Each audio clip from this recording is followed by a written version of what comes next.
Hi there friend, and welcome to my channel. In this video where I'm going to be talking about some of the things to be aware of as an artist. This video is for any aspiring artist or any existing artist who are struggling with blocks or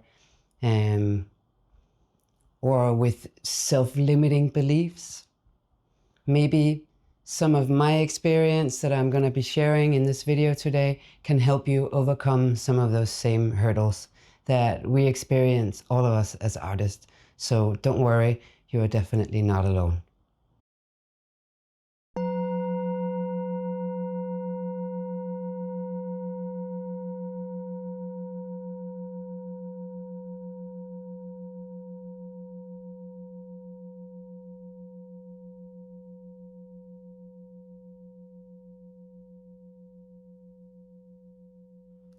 Sometimes I get asked the question, like, when do you become an artist, or how do you know that you're an artist?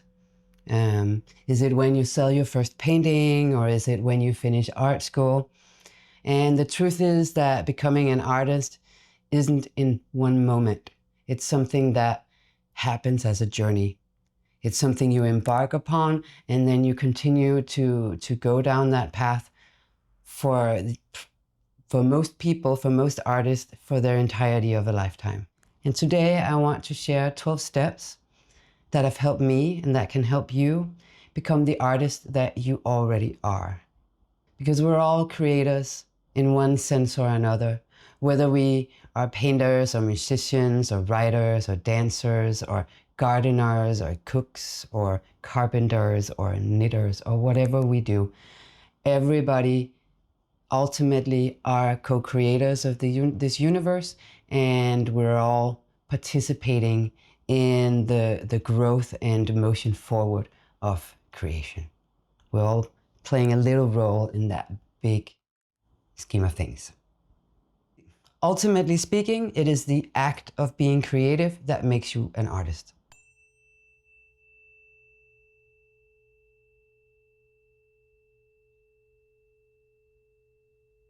Number one, give yourself permission to be one. Most people don't start because they don't feel like they're allowed to. They don't feel like they're good enough, or they're held back by self-limiting beliefs that they're not good enough or that they are not creative. But like I said a little bit earlier, we're all creative. It's just a matter of finding a way to express yourself that you find to be joyful and something that you'd want to return to on a regular basis. So the truth is that nobody can grant you the title of artist. It's something you claim by creating.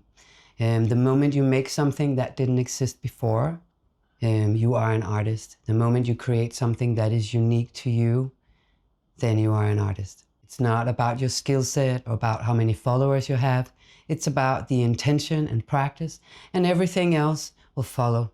So you can give yourself permission to start your creative practice today, and that way you can support your spiritual practice.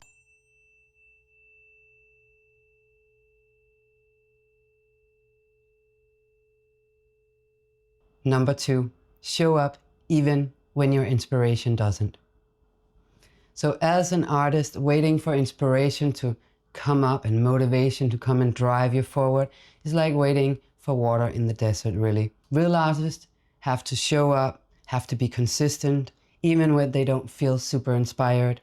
Because creativity comes from motion, from taking action, and from action comes discovery and then clarity. Once you start, something always happens. Even painting something badly teaches you more than not painting anything at all. So in that way, discipline is sort of like the doorway to your creative flow.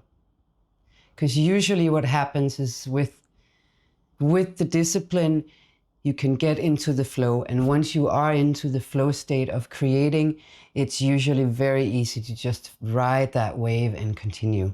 But it's the getting started, it's the getting on the wave, kind of like a surfer.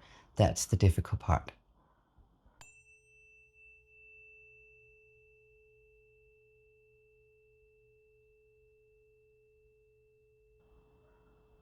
Number three, let go of perfection. The quest for rigid perfection is where creativity goes to die. In that sense, striving for flawlessness keeps you from ever beginning, or worse, it keeps you from experimenting, from learning, and from progressing. So remember, every mistake teaches you something, a new texture, a new color mix, a new way to see. So let your art be a little raw sometimes, a little awkward and alive. Allow yourself to play with it, to have fun, to experiment. That's how you grow, when you step out of your known comfort zone and try something you haven't tried before.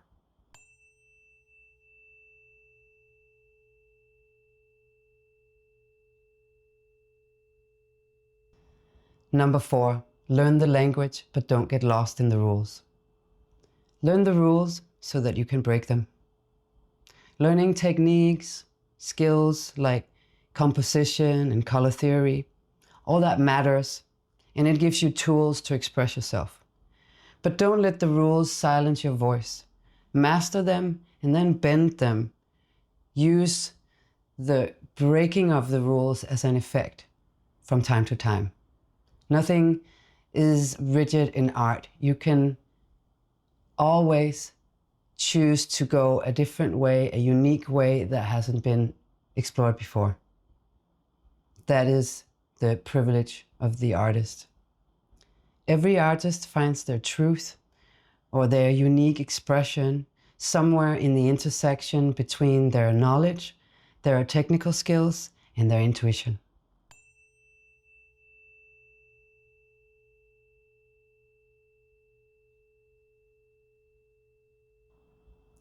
Number 5, share your work even if it makes you uncomfortable.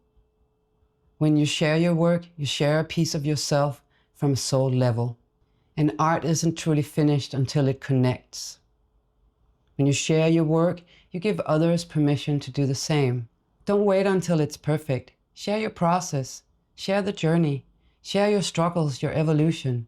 Put them into the art and allow them to be there. Learn from them. And you'll be amazed who'll be inspired just by you being authentic and honest.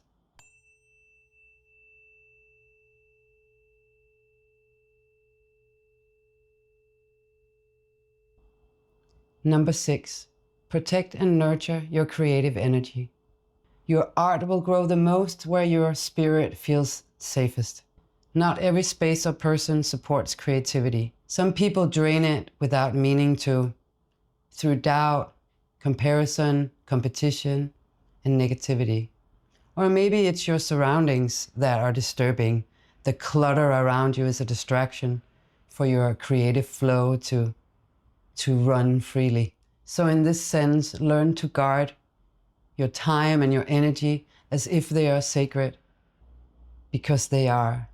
Even 15 minutes of focused, undistracted work done in peace is better than hours of distracted, unfocused work.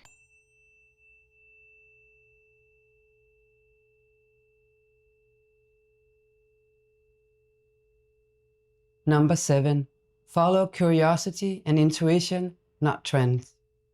Curiosity is the voice of your inner artist, so truly listen. The trends of this world we're living in move really fast, whereas curiosity is more timeless. Don't paint or create what you think people will want from you. Follow the little spark that makes you say, what if? Follow your joy and intuition to find your uniqueness. That's sort of your creative compass. If you follow that, you'll always evolve naturally, and your art will have your fingerprint on it and not somebody else's.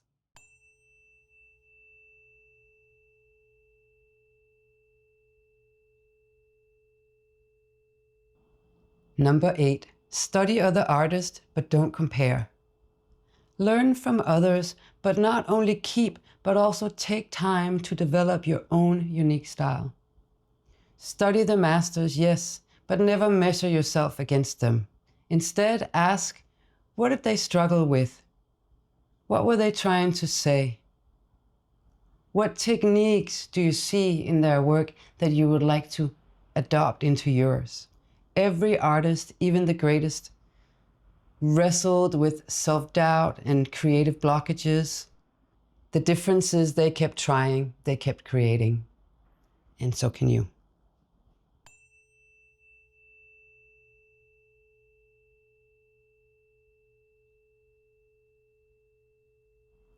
Number 9, build a relationship with failure. Failure isn't the opposite of success. It's the tuition you pay for mastery, for improvement, for growth.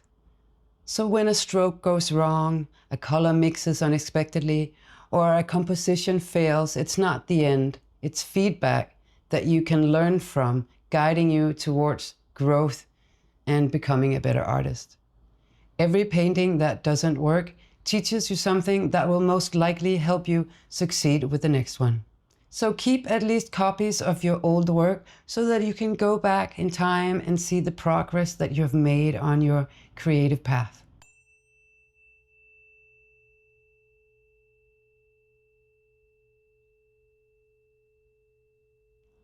Number 10, create for meaning and connection, not for approval.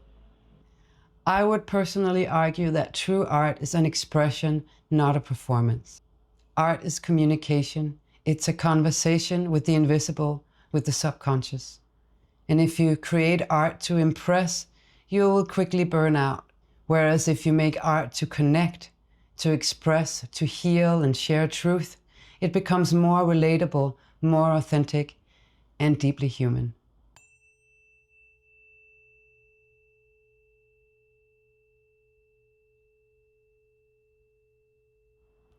Number 11, rest is part of the process.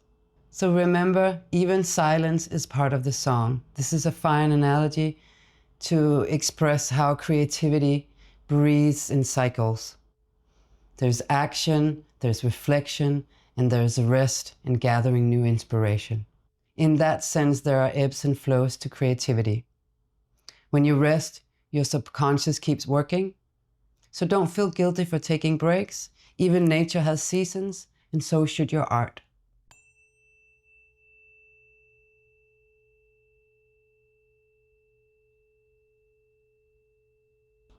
Number 12, build rituals, not just habits.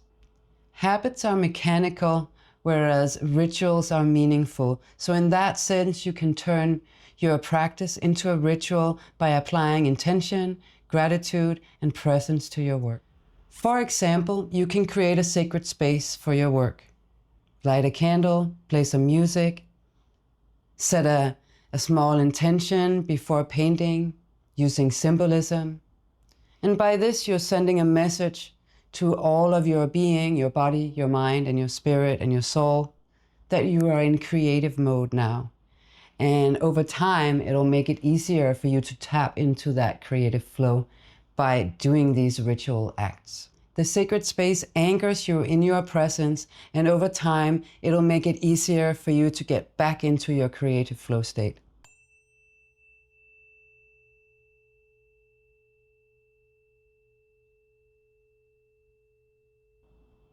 In conclusion, to become an artist, you don't need any title or degree or any kind of validation.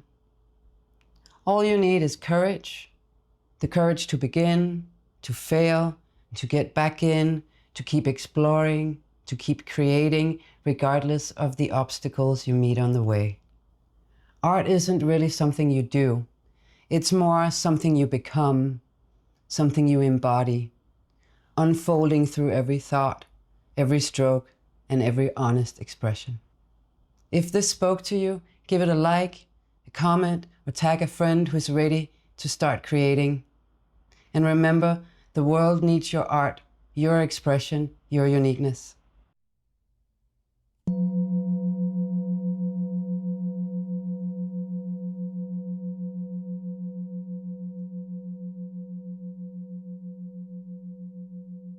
Wishing you joy and growth with every creation.